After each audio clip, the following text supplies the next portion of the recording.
सब सब कोई मिलकर आ झिझिया खेले जे जाय छियै गेवो है नती है तो कथी करे ना कथी ना पताई जे बेट खौकी डनिया जे है हाँ हाँ तो सबके बेटा से के खाए ता ओए बेट खौकी के अपना सब झिझिया खेले जे भी हाँ त केकरो मंगेबी तब ना हाँ गे ठीक है बात कर ली झिझिया में नजर लगा दे हाँ ओए में तो भगता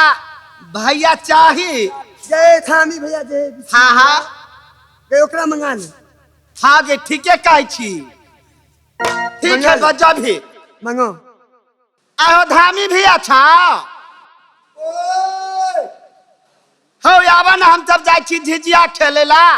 अच्छा जे तो आबा देखभाल करिया तो सब चल देने छी आहो आओ चल देले छी अगर बरहमे स्थान में जेबी हाँ हाँ अच्छा ठीक हो तो चल तोरा से के विचार तो जोरे जोरे हमहू रहबो झिझिया बांध देबो तखरे नहीं खेलबे हां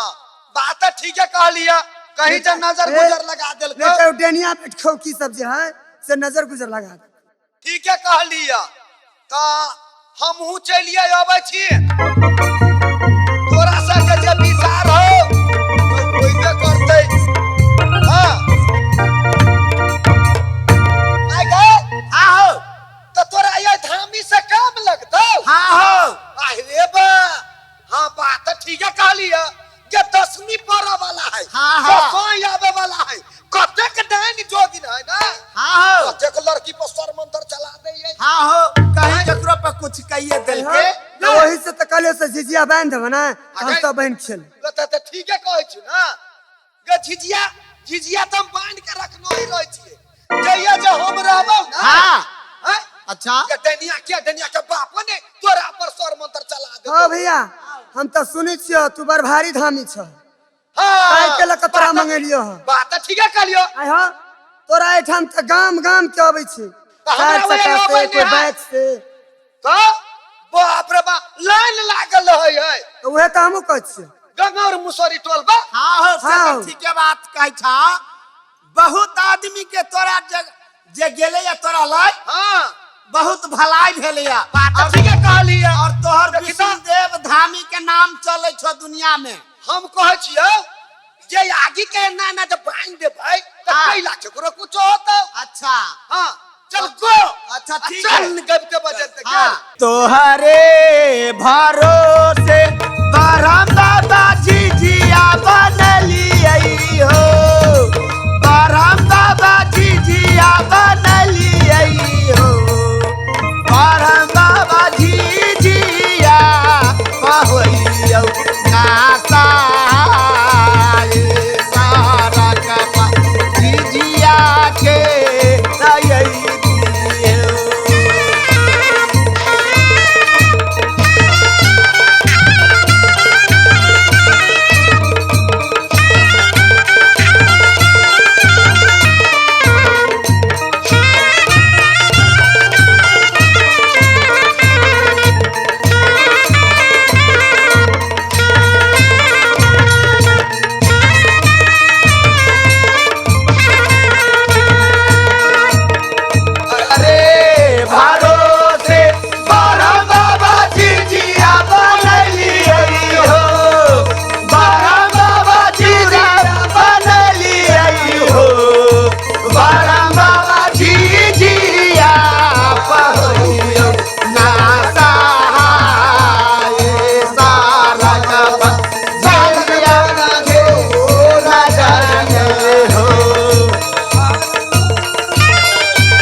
अपन बेटा खाइते नगर के लोले बहरिया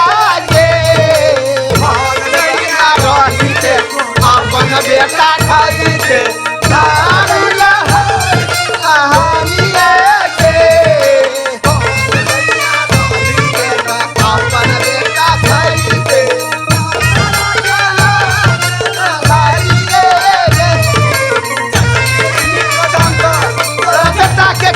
बढ़मता चल के दुनिया के दमता तोरा बेटा के खेबो बढ़मता तोरा बेटा के खेबो बढ़मता तोरा बेटा के खेबो बढ़मता तोरा बेटा